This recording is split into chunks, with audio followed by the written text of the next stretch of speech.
Hi, ನಮ್ಮೂರಿಂದ ಒಂದು 15 kilometre ಮುಂದೆ ನಡ್ಗುಲು ಅಂತ ಊರುಂಟಾಯ್ತಾ. ಇಲ್ಲ ಗೊತ್ತಲ್ಲ ಈಗ ಎಂತ ಗೊತ್ತದೆ. ನಡುಗಲ್ಲಿಂದ ಸ್ವಲ್ಪ ಮುಂದೆ ಹಾಲೆಮಜೂರು ಅಂತ ಒಂದು ಊರುಂಟು. ಇಲ್ಲೊಂದು ಬಸ್ ಸ್ಟ್ಯಾಂಡ್ ಉಂಟಾಯ್ತಾ. ನೋಡಿ ಎಷ್ಟು ಚೆನ್ನಾಗಿ ಉಂಟು ಅಂತ ಹೇಳಿದ್ರೆ, ಪುಸ್ತಕದ ಗೂಡು ಅಂತ ಲೈಬ್ರರಿನೇ ಮಾಡಿಲ್ಲ. ಈ ಬಸ್ ಸ್ಟ್ಯಾಂಡ್ ಅಲ್ಲಿ ಕೂರುವ ಪ್ರತಿಯೊಬ್ಬರಿಗೂ ಕೂಡ ಒಂದು ದೊಡ್ಡ ಸೆಲ್ಯೂಟ್ ಆಯ್ತಾ. ಅಷ್ಟು ಚೆನ್ನಾಗಿ ನೀಟಾಗಿ ಇಟ್ಟುಕೊಂಡಿದ್ದಾರೆ. ಹಾಗಾಗಿ ಯಾರೆಲ್ಲ ನಡ್ಗಲ್ಲು ಹಾಲೆಮಜೂರು ಆಸುಪಾಸಿನವರು ನೋಡ್ತಾ ಇದ್ರೆ ಈ ವಿಡಿಯೋನ ಹೆಚ್ಚು ಶೇರ್ ಮಾಡಿ. ಈ ಬಸ್ ಸ್ಟ್ಯಾಂಡ್ ನ ಪೂರ್ತಿ ನೋಡ್ಕೊಂಡು ಬರುವ. ಅದಕ್ಕಿಂತ ಮುಂಚೆ ಒಂದು ವಿಷಯ ಹೇಳ್ತೀನಿ, ಕೇಳೆ.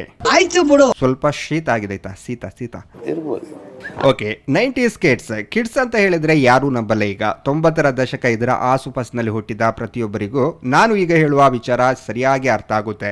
ಈಗ ನೋಡಿ, ನಾವೆಲ್ಲ 90s ಕಿಡ್ಸ್. ನಮ್ಮ ಕಾಲದಲ್ಲಿ ಓದಿದ 1ರಿಂದ 10ನೇ ಕ್ಲಾಸ್ ವರೆಗಿನ ಮಕ್ಕಳು ಎಲ್ಲೇ ಸಿಕ್ಕಿದ್ರು ಕೂಡ, ನಾವು ಎಷ್ಟೋ ವರ್ಷಗಳ ನಂತರ ಭೇಟಿಯಾದರೂ ಕೂಡ ಆ ಒಂದು ಸ್ನೇಹ ಹಾಗೇ ಇರುತ್ತೆ. ಆದರೆ ಈ 90s ಆಸುಪಾಸಿನಲ್ಲಿ ಹುಟ್ಟಿದ ಮಕ್ಕಳಿಗೆ ಎಲ್ಲೇ ಹೋದ್ರೂ ಕೂಡ ಎಲ್ಲರೂ ಕೇಳೋ ಪ್ರಶ್ನೆ, ಮದುವೆ ಆಗಿಲ್ವಾ, ಯಾವಾಗ ಮದುವೆ? ಈ 90ರ ದಶಕದಲ್ಲಿ ಹುಟ್ಟಿದ ಮಕ್ಕಳಿಗೆಲ್ಲ ಕಾಡೋ ದೊಡ್ಡ ಸಮಸ್ಯೆ ಮದುವೆ ಒಂದೇನಾ ಅಂತ ಕಾಣುತ್ತೆ. ಯಾಕೆಂತ ಹೇಳಿದ್ರೆ 90s ಅಲ್ಲಿ ಹುಟ್ಟಿದ ಮಕ್ಕಳು ಹೆಚ್ಚಾಗಿ ಉತ್ತಮರಾಗಿರ್ತಾರೆ, ದುರಭ್ಯಾಸ ಚಟಗಳಿಂದ ದೂರನೇ ಇರ್ತಾರೆ. ನಾವೆಲ್ಲ ಓದುವಾಗ ಅಮ್ಮನವರು ಹೇಳ್ತಾ ಇದ್ರು, ಲವ್ ಗಿವ್ ಅಂತ ಹೋಗ್ಬೇಡ, ಓದು ಫಸ್ಟು ಅಂತ. ಆದ್ರೆ ಈಗಿನ ಮಕ್ಕಳು 10ನೇ ಕ್ಲಾಸ್ ಪ್ರಾರಂಭ ಆಗೋಕ್ಕೂ ಪುರ್ಸೋತಿಲ್ಲ. ಕೈಗೆ ಮೊಬೈಲ್ ಬಂದಾಯ್ತು, ಬೈಕ್ ಅಲ್ಲಿ ಕೂತು ಹುಡುಗಿ ಜೊತೆ ಫ್ರೆಂಡ್ಸ್ ಅಂತ ಸುತ್ತೋಕೆ ಸ್ಟಾರ್ಟ್ ಆಗ್ತದೆ. 10ನೇ ಕ್ಲಾಸ್ ಮುಗಿಯೋದ್ರೊಳಗೆ ಈ ಲವ್ ಅನ್ನೋ ಯೂನಿವರ್ಸಿಟಿಯಲ್ಲಿ ಪರೀಕ್ಷೆ ಬರೆದು ಪಾಸ್ ಫೈಲ್ ನೋಡಿ ಆಗಿರುತ್ತೆ. ಅದಕ್ಕೆ ಹೇಳೋದು, 90ರ ದಶಕದಲ್ಲಿ ಹುಟ್ಟಿದ ನಾವೆಲ್ಲ ಧನ್ಯರು ಅಂತ. ನಮಗೆ ಪಾಠ ಆಯ್ತು, ಮರಕೂತಿ ಆಟ ಆಯ್ತು. ಆದ್ರೆ ಕಾಲ ಬದಲಾದಾಗೆ ಬದಲಾವಣೆ ಆಗ್ತಾ ಇರೋದೇನೋ ಒಳ್ಳೆಯದೇ. ಒಂದು ಕಾಲದಲ್ಲಿ ಗಂಡಿಗೆ ಡಿಮಾಂಡ್ ಇತ್ತು, ಈಗ ಮದುವೆ ಅಂತ ಬಂದಾಗ ಹೆಣ್ಣಿಗೆ ಡಿಮಾಂಡ್ ಜಾಸ್ತಿ ಆಗಿದೆ. ಇನ್ನೊಂದು 2-3 ವರ್ಷ ನೋಡಿ, ಮತ್ತೆ ವಾಪಸ್ ಗಂಡಿಗೆ ಡಿಮಾಂಡ್ ಜಾಸ್ತಿ ಆಗುತ್ತೆ ಅಲ್ವಾ? ಯಾಕಂತ ಹೇಳಿದ್ರೆ ಹಿಂದಿನ ಕಾಲದಲ್ಲಿ ಹೆಣ್ಣಿಗೆ ಸಿಗುವ ಮರ್ಯಾದೆನೇ ಬೇರೆ ನೋಡಿ. ಹೆಣ್ಣಿಗೆ ಹೆಚ್ಚಾಗಿ ದುರಭ್ಯಾಸಗಳು ಚಟಗಳು ಯಾವುದು ಅಷ್ಟಾಗಿ ಕಾಣ್ತಾ ಇರಲಿಲ್ಲ.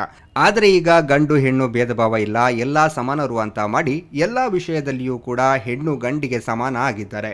ಹಿಂದೆಲ್ಲ ಹೆಣ್ಣು ಶಕ್ತಿ, ತಾಯಿ ಸಮಾನ, ದೇವಿ ಸ್ವರೂಪಿ ಅಂತ ಹೆಣ್ಣನ್ನ ಗಂಡಿಗಿಂತ ಮೇಲೇನೆ ಇಟ್ಟಿದ್ರು. ಅಷ್ಟು ಗೌರವನ ಹೆಣ್ಣಿಗೆ ಕೊಡ್ತಾ ಇದ್ರು. ಆದ್ರೆ ಈಗ ಹೆಣ್ಣು ಗಂಡಿಗೆ ಸಮಾನ ಅಂತ ಮಾಡಿ ಗೌರವ ಸ್ಥಾನದಲ್ಲಿ ಮೇಲೆ ಇದ್ದ ಹೆಣ್ಣು ಗಂಡಿಗೆ ಸಮಾನ ಅಂತ ಕೆಳಗೆ ಇಳಿದಿದ್ದಾರೆ. ಯಾವತ್ತೂ ಕೂಡ ಉಂಟಲ್ಲ, ಗಂಡು ಹೆಣ್ಣು ಸಮಾನ ಅಂತ ಬರಲೇಬಾರ್ದು. ಗಂಡು ಯಾವತ್ತಿದ್ರು ಗಂಡೇ, ಅವರಿಗೆ ಸಮಾನರಾಗಿ ಯಾರೂ ಇಲ್ಲ.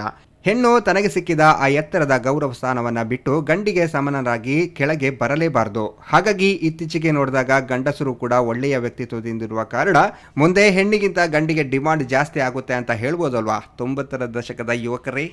ನಾವು ಹೀಗೆ 10ನೇ ತರಗತಿಯ ಸ್ನೇಹಿತರೆಲ್ಲ ಮಾತಾಡ್ತಾ ಇದ್ವಿ ಆಯ್ತಾ. 2-3 ವರ್ಷಗಳ ಹಿಂದೆ ಹುಡುಗಿ ಹುಡುಕ್ತಾ ಇದ್ದ ಹುಡುಗರಲ್ಲಿ ಒಬ್ಬ ಮದುವೆ ಆಗಿ ಬೆಂಗಳೂರಲ್ಲಿ ಕೆಲಸ ಮಾಡ್ತಾ ಇದ್ದಾರೆ, ಇನ್ನೊಬ್ಬ ಮದುವೆ ಆಗಿ ಲಂಡನ್ ಅಲ್ಲಿ ಸೆಟಲ್ ಆಗಿದ್ದಾರೆ, ಮತ್ತೊಬ್ಬ ಮದುವೆ ಆಗಿ ಕೆಲಸ ಅಂತ ಹೆಣ್ಣನ್ನ ಊರಲ್ಲೇ ಬಿಟ್ಟು ಫಾರಿನ್ಗೆ ಹೋಗಿದ್ದಾನೆ. ಇನ್ನಿಬ್ಬರು ಹುಡುಗಿ ಇಲ್ಲ ಅಂತ ಹೇಳಿ ಒಂದು ವಾರದ ಹಿಂದೆ ಎಂಗೇಜ್ಮೆಂಟ್ ಕೂಡ ಆದ್ರು. ಮತ್ತಿಬ್ಬರು ಮದುವೆ ಆಗಿ ಮಕ್ಕಳೂ ಮಾಡಿಕೊಂಡ್ರು. ಇನ್ನೊಂದಿಷ್ಟು ಜನ ಹುಡುಗಿ ಹುಡುಕ್ತಾ ಇದ್ದಾರೆ, ಸಿಗ್ತಾ ಇಲ್ಲ. ಸಿಗೋ ಹುಡುಗಿ ಅವರಿಗೆ ಬೇಕಾದಾಗೆ ಇಲ್ಲ. ಮತ್ತೊಬ್ಬ ಮದುವೆ ಆಗ್ಬೇಡಿ ಮಾರ್ರೆ, ಮದುವೆ ಆದವರ ಕತೆ ನನಗೆ ಗೊತ್ತುಂಟು, ಅವತ್ತೆಲ್ಲ ನಮ್ಮ ಜೊತೆ ಕುಡಿಯೋಕೆ ಬರ್ತಾ ಇದ್ದ ಸ್ನೇಹಿತ, ನಾವು ಖುಷಿಯಿಂದ ಬರ್ತಾ ಇದ್ವಿ, ಬಟ್ ಮದುವೆ ಆಗಿ ಈಗ ನಮ್ಮ ಜೊತೆ ಕುಡಿಯೋಕೆ ಬರ್ತಾ ಇಲ್ಲ ಅಂತ ಹೇಳುವುದಾ ಮಾರ್ರೆ? ಮದುವೆ ಆಗುವುದರಿಂದ ಅಂತಹ ಬದಲಾವಣೆ ಆದ್ರೆ ತುಂಬಾನೇ ಒಳ್ಳೇದಲ್ವಾ? ನಂಗೇನು ಸ್ನೇಹಿತರು ಸುಮಾರು ಹೇಳಿದ್ರು ಆಯ್ತಾ, ತೇಜು ಅದು ಇದು ಅಂತ ಹೇಳಿ ಲೇಟ್ ಮಾಡಬೇಡ, ಆಗೋ ಟೈಮಲ್ಲಿ ಆಗಬೇಕು, ಮಾಡೋ ಟೈಮಲ್ಲಿ ಮಾಡಬೇಕು ಅಂತ ಒಂದು ಸ್ಟ್ಯಾಂಪ್ ಓದ್ತಿದ್ರು ಆಯ್ತಾ.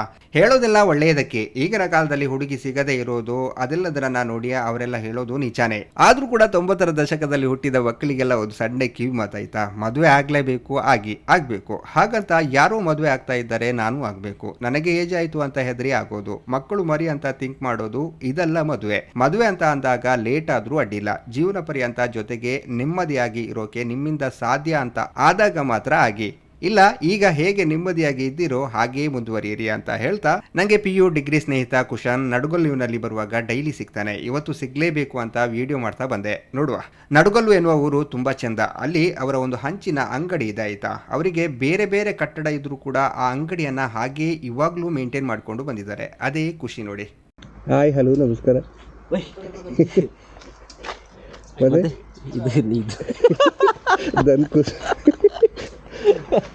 ಮತ್ತೆ ವಿಶೇಷ ಕತ್ತಿಯಲ್ಲಿ ಹೆಸರೇನಂತ?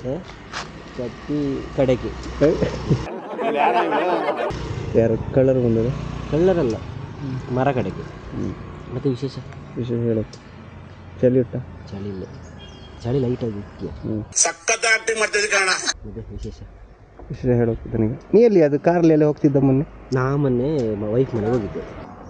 ನೀ ಬ್ಲಾಗಲ್ಲಿ ಟೈಮ್ ಸತ್ಯ ಹೇಳು. ಇಲ್ಲ ಸತ್ಯ ಆಗ್ಬಿಟ್ಟು ಗೊತ್ತಲ್ಲ ನನಗೆ ಅವನಲ್ಲಿದ್ದರು. ಏನು ತಗೋತದೆ? ಫ್ಲೈಟ್ ಹೋಗ್ತಿಲ್ಲ ಅಲ್ಲ ಲಾಗಗಳೆಲ್ಲ ಎಲ್ಲ ಸತ್ಯ ಎಲ್ಲ ಅದು ಗಾಡಮ್ ಅಪ್ಪ ಇಲ್ಲ ಅಪ್ಪ ನೀ ಹಿಂಗೆ ಮಾತಾಡುತ್ತೆ.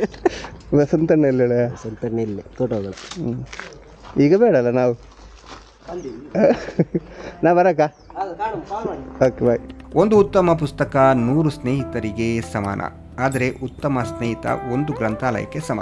ಓಕೆ, ಫೈನಲಿ ನಾವೀಗ ನೋಡಿ ಬರುವ ಹಾಲಮುಚ್ಚಲಿನ ಆ ಒಂದು ಬಸ್ ಸ್ಟ್ಯಾಂಡ್ನ ತುಂಬ ಚೆನ್ನಾಗಿ ಅದನ್ನು ಊರವರು ಮೇಂಟೈನ್ ಮಾಡಿದ್ದಾರೆ, ಅದಕ್ಕೆ ಮೆಚ್ಚಲೇಬೇಕು. ಎಷ್ಟೋ ಸಲ ಕೆಲವೊಂದು ಬಸ್ ಸ್ಟ್ಯಾಂಡಿಗೆ ಹೋದರೆ ಅಲ್ಲಿ ಕೂರೋಕ್ಕೂ ಆಗಲ್ಲ. ಮಕ್ಕಳು ಹೆಂಗಸರೆಲ್ಲ ಬಸ್ ಸ್ಟ್ಯಾಂಡ್ ಇದ್ರೂ ಕೂಡ ರೋಡ್ ಬದಿಯೇ ಬಸ್ಗಾಗಿ ಕಾಯುವುದನ್ನೆಲ್ಲ ನಾವು ಕಾಣ್ಬೋದು. ಬಟ್ ಈ ಬಸ್ ಸ್ಟ್ಯಾಂಡ್ ಅಲ್ಲಿ ಮಕ್ಕಳಿಗಾಗಿ ಅಥವಾ ಓದುಗರಿಗಾಗಿ ಸಾರ್ವಜನಿಕರಿಗೆ ವ್ಯವಸ್ಥೆಯನ್ನು ಚೆನ್ನಾಗಿ ಮಾಡಿದ್ದಾರೆ. ಅದನ್ನು ಅಷ್ಟೇ ಚೆನ್ನಾಗಿ ಕಾಪಾಡಿಕೊಂಡು ಕೂಡ ಬಂದಿದ್ದಾರೆ ಹಾಲಮುಚ್ಚಲಿನ ಊರಿನವರು. ನೋಡಿ, ನಾವಿಲ್ಲಿ ಕಾಣ್ಬೋದು ತುಳುನಾಡಿನ ಸಂಪ್ರದಾಯದಂತೆ ದೈವಾರಾಧನೆ, ಯಕ್ಷಗಾನ, ಕಂಬಳ, ಸ್ವಚ್ಛತೆಯೇ ಸಮೃದ್ಧಿ. ಇದು ಗ್ರಾಮ ಪಂಚಾಯತ್ ಗುತ್ತಿಗಾರಿಗೆ ಬರುತ್ತೆ ನೋಡಿ. ವಿಚಾರಗಳ ಯುದ್ಧದಲ್ಲಿ ಪುಸ್ತಕಗಳೇ ಅಸ್ತ್ರಗಳು. ನೋಡಿಲಿ, ಮಕ್ಕಳಿಗಾಗಿ ಆಸ್ತಿ ಮಾಡಬೇಡಿ, ಮಕ್ಕಳನ್ನೇ ಆಸ್ತಿ ಮಾಡಿ.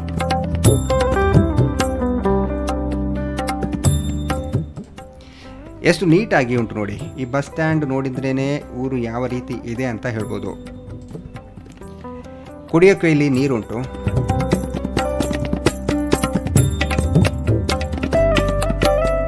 ಇಲ್ಲಿ ಮಾತ್ರ ಇದಕ್ಕೆ ಬೀಗ ಹಾಕಿ ಇಟ್ಟಿದ್ದಾರೆ. ಒಂದು ಉತ್ತಮ ಪುಸ್ತಕ 100 ಸ್ನೇಹಿತರಿಗೆ ಸಮಾನ, ಆದರೆ ಉತ್ತಮ ಸ್ನೇಹಿತ ಒಂದು ಗ್ರಂಥಾಲಯಕ್ಕೆ ಸಮ. ಸೊ ಮೈನ್ ಉತ್ತಮರಾಗಬೇಕು ನೋಡಿ. ಎಷ್ಟು ನೀಟ್ ನೋಡಿ, ಇಲ್ಲಿ ಮೋಡ, ಪಕ್ಷಿಗಳು, ಹಿಂಗೆ. ಈ ಗ್ರಂಥಾಲಯದ ಹೆಸರು ಪುಸ್ತಕದ ಗೂಡು.